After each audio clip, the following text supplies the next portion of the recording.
Esse é o Ancapsu e nós vamos falar agora da multa na Netflix. A justiça confirmou a multa de 12 milhões de reais para a Netflix porque a Netflix proibiu o pessoal de compartilhar senha. Olha só que coisa, você compra uma assinatura da Netflix e começa a compartilhar a senha com um monte de amigo seu. Isso é proibido. Já era proibido nos termos de uso do pacote, né? Só que agora a Netflix passou a bloquear esse negócio mesmo. Se você tentar fazer isso, a sua senha é bloqueada. O que que faz? O Procon resolve proteger o consumidor. Não pode, Netflix, tem que deixar o pessoal roubar, não pode, tem que deixar o pessoal usar sem à vontade, não sei o que lá. E vão botar uma multa na Netflix. Esse pessoal acha que está ajudando o consumidor. Sabe o que está acontecendo? Sabe o que vai acontecer nessa história? Vai subir o preço da Netflix. É isso que acontece no final das contas. Esse pessoal é burro. Esse pessoal acha que o governo tem o condão de proteger o consumidor. Não tem. O governo só atrapalha. Você pode até considerar que se fosse um caso realmente de ataque, alguma coisa muito séria, coisa e tal, mas um caso em que a companhia está só fazendo valer uma regra que já tinha no contrato dela, sabe o que vai fazer isso? Essa suposta, entre aspas, proteção do consumidor? Aumento de preço, é lógico, porque vai ficar mais caro para a Netflix. Ela tem que equilibrar lá a receita dela, né? E olha que eu tô falando isso tudo, eu detesto a Netflix, eu tô puto com a Netflix, acho terrível a Netflix, tá uma bosta essa Netflix, porque tem cheio de filme de merda esquerdista nessa porcaria. Mas eu acho que eles estão certos nessa. Você sabia que não podia compartilhar a senha? Ah, mas antes compartilhava sem problema. O que está acontecendo agora que eu não posso compartilhar mais? Não pode, nunca pôde. Antes eles só não tinham o controle sobre isso. Essa notícia foi sugerida por Glande Chandon, Cabeça de Rolon, Miau, Miau, Miau, Sai Gato e várias outras pessoas. Obrigado aí ao pessoal que sugeriu notícias lá no nosso site, no visãolibertaria.com. E obrigado a você que está assistindo o nosso vídeo. Se você gosta do nosso conteúdo, por favor, deixa o seu like e se inscreva aqui no canal. Né? Pois bem, a justiça manteve a multa de 12 milhões de reais pelo bloqueio do compartilhamento de senhas da Netflix. Então vamos entender, quando a Netflix começou aqui no Brasil, ela era baratinha e você não tinha comercial, baratinha, e você meio que não tinha controle nenhum, você podia compartilhar senha, um monte de gente fez isso. Eu sei, meus filhos faziam isso com os colegas dele aqui, fazia uma assinatura da Netflix, o pessoal compartilhava a coisa, pagava direitinho a Netflix no nome de um, dava senha para todo mundo, e tinha às vezes 12 pessoas assistindo a mesma conta da Netflix num monte de lugar, né?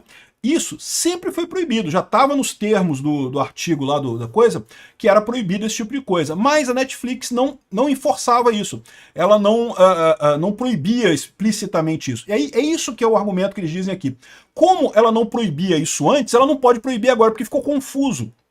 O Código de Defesa do Consumidor tem uma teoria dentro dele lá que é o seguinte, que a empresa é responsável pela comunicação. Se o consumidor entendeu errado a coisa, a culpa é da empresa, não é do consumidor. Então eles estão dizendo aqui que como a Netflix não proibia antes, ela meio que dava aval para esse tipo de coisa. Se ela mudou isso depois, é uma mudança que não pode, que ela tem um erro. E eu já falei, isso é um absurdo. Eu entendo que realmente a empresa pode ser culpada se tem alguma coisa errada nos termos de uso, ou pouco clara nos termos de uso, concordo, é verdade. Mas não é nesse tipo de qualquer coisa. Ah, o consumidor não entendeu, a culpa é da empresa. Não pode ser assim, porque o consumidor muitas vezes finge que não entendeu porque está tirando proveito da parada, né? Como é o caso aqui do compartilhamento de senhas, né?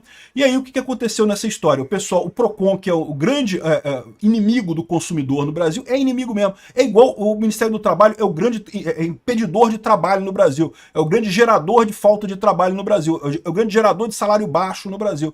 Esse pessoal fica achando que lei, que proteção do governo protege alguma coisa. Não. Proteção do governo só aumenta preço e diminui salário. É o que eu falo, a mesma coisa da CLT. O pessoal acha, não, porque os direitos da CLT e coisa e tal. Meu amigo, o patrão pega aquilo tudo ali, bota na conta ali no RH, calcula o overhead do seu salário e joga o salário lá para baixo para compensar esse custo todo que tem a CLT aqui no Brasil. Quem está perdendo é você, meu amigo, você que está perdendo dinheiro com a CLT. Por isso que lá nos Estados Unidos o pessoal recebe muito mais do que aqui no Brasil, porque lá não tem essas frescuras. Você trabalha quando você acordar com o seu patrão. Ah, mas o meu patrão quer que eu trabalhe demais, que eu vire um escravo trabalhando 9 horas por dia. Beleza, pede demissão. Você não é escravo. Escravo é se você não puder pedir demissão. Se você não puder pedir demissão, é escravo. Mas se você pode pedir demissão, você não é escravo. Você está trabalhando muito. Se você não gosta, pede demissão e procura outro emprego. Coisa mais normal do mundo. Quando você coloca essa proteção do governo, o que gera? Duas coisas. Primeiro que o custo vai ser repassado para o funcionário no final das contas, o salário diminui. ou o salário diminui ou o produto aumenta. Lembra, uma empresa, ela tem o objetivo de lucro, ela tem que ter lucro. Se ela não tiver lucro, ela quebra, ela vai à falência. Então ela tem que ou repassar isso em produtos mais caros ou repassar isso no salário, diminuindo o salário. As empresas tipicamente fazem as duas coisas aqui no Brasil. E são tantas dessas regras da CLT para esse tipo de coisa que você acaba na situação que você tem aqui no Brasil já há muito tempo, que todo mundo ganha mal pra caramba, todos os salários são baixos pra cacete e todas as coisas custam caro pra cacete aqui. Por quê? Exatamente por causa desse custo da CLT. Porque lembra, o custo quando você judicializa coisa, quando você cria regras do governo, não é só o custo de você atender aquela regra, é também o custo da incerteza jurídica. Por quê? Porque a CLT tem milhares de códigos que são interpretados. E não é só. O direito trabalhista no Brasil é insano, tá? Porque a CLT ela é super atrasada, fala sobre coisas sobre. Não, porque o condutor de telégrafo, de não sei o que lá, o cara que mexe a alavanca na ferrovia. Tem os negócios da época que ela foi escrita, lá em 1943 ou 53, sei lá quando foi escrita essa porcaria. Desde aquela época, e que.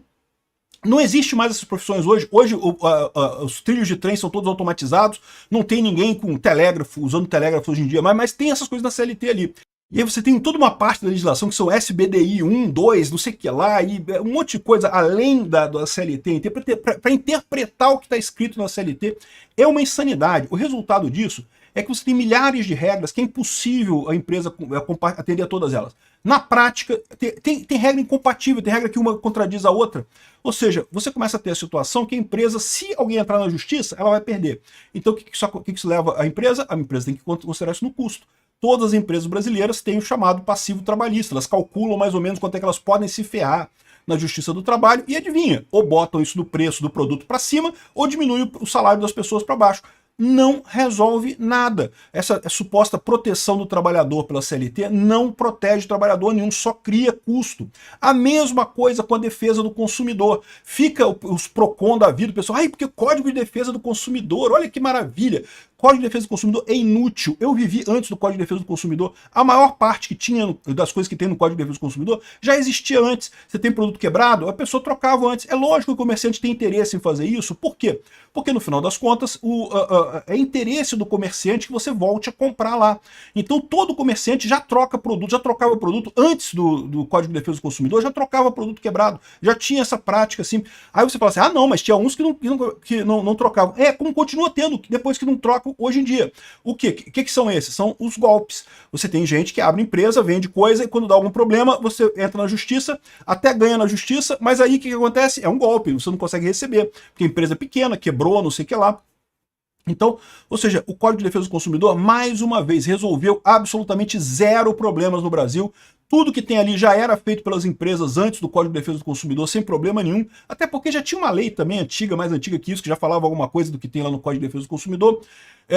E o fato é, essas inovações que eles criaram só gera preço mais caro, só gera coisa pior para o consumidor no final das contas. Essa suposta proteção do consumidor é uma proteção burra. Consumidor, saiba, o Estado não protege ninguém de nada. O Estado é incapaz de ajudar, o Estado só atrapalha.